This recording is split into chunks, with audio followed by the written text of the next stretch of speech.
एक भूत और एक ब्राह्मण की कहानी सुनेंगे। ठीक। एक गांव में एक ब्राह्मण रहता था, लेकिन वो बड़ा ही आलसी था। वो हमेशा चारपाई पर लेटा रहता है ना, और बड़े बड़े सपने देखता रहता।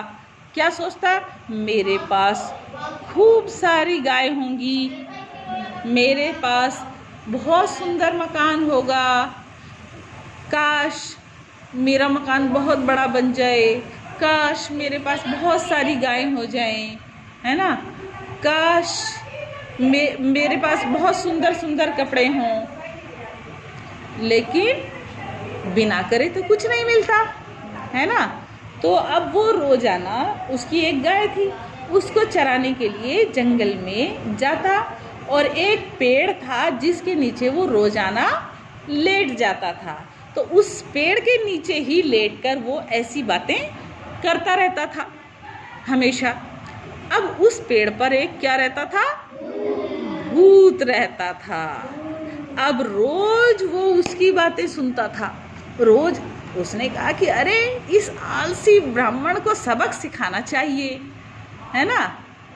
तो अब ब्राह्मण भी तो कम तेज नहीं था, लेकिन फिर भी भूत को तो इतना पता नहीं था। वो सोचता था कि ये तो बड़ा आलसी है, बस ये तो लालच करता है ना। तो अब क्या हुआ? भूत उसके पास आया एकदम से। अब जब आपके सामने एकदम से भूत आ जाए तो आप क्या करोगे? डर जाओगे, है ना। तो ऐसे ही ब्राह्मण भी डर गया। ब्राह्मण डर गया तो डर के मारे तो वो उसे कपकपी आ गई। उसने कहा कि अरे तुम, फिर भी अपने आप को संभाला और बोला, अरे तुम कौन हो? तुम यहाँ कैसे आए? तो उसने बताया कि मैं हूँ ब्रह्म राक्षस।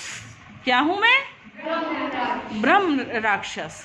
और अगर तुम मैं जो जो जो इच्छा तुम करते हो, मैं तुम्हारी सारी इच्छाएं पूरी कर दूंगा, और तुम्हारा गुलाम बन के रहूँगा। लेकिन अगर तुमने मुझे काम नहीं बताया, मुझे मतलब एकदम से अपने काम में व्यस्त नहीं रखा, तो खाली होते ही मैं सबसे पहले तुम्हें ही खा जाऊंगा। अब ब्राह्मण पहले तो डरा, लेकिन ब्राह्मण तो ब्राह्मण था, बहुत चालाक था, बहुत चतुर था, है ना, बड़ा ही चतुर था। उसने कहा अच्छा चलो कोई बात नहीं। अपने मन में सोचा कि चलो देखते हैं कि ये क्या करता है। तो वो ब्राह्मण जो है उसे अपना नौकर बनाकर अपने घर ले गया, है ना। अब जो भी इच्छा ब्राह्मण की होती, ब्राह्मण ने सबसे पहले उससे अच्छा अच्छा खाने के लिए मांगा। तो वो जो भी खाने के लिए कहता, वो ब्रह्म राक्षस तुरंत उसको ला कर दे देता। अब उसने जो भी जितनी भी उसकी इच्छाएं थी, अच्छे कपड़ों की, अच्छे खाने की, है ना, अच्छे बर्तन, गहने, मकान, जो भी कुछ चाहिए था, खेतों में फसल भी उसकी हो गई फटाफट, बहुत अच्छी अच्छी, सब कुछ काम हो गए, पूरे काम हो गए। उसके पास बहुत सारी गौएं, बहुत से जानवर हो गए, सब कुछ उसके पास हो गया। जो किसी के पास नहीं था वो सब उस ब्राह्मण के पास हो गया। ब्रह्म राक्षस ने उसे सब कुछ दे दिया। अब क्या होता है? अब एक दिन ऐसा भी आया कि ब्राह्मण के पास उसे बताने के लिए कोई काम नहीं बचा। अब ब्राह्मण बड़ी चिंता में कि अरे अगर मैंने इसे काम नहीं बताया तो ये तो मुझे खा जाएगा, है ना।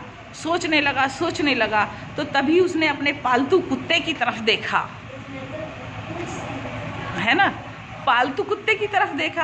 अब कुत्ते की पूंछ उसको दिखाई दी तो उसे एकदम से उसको तरकीब आ गई।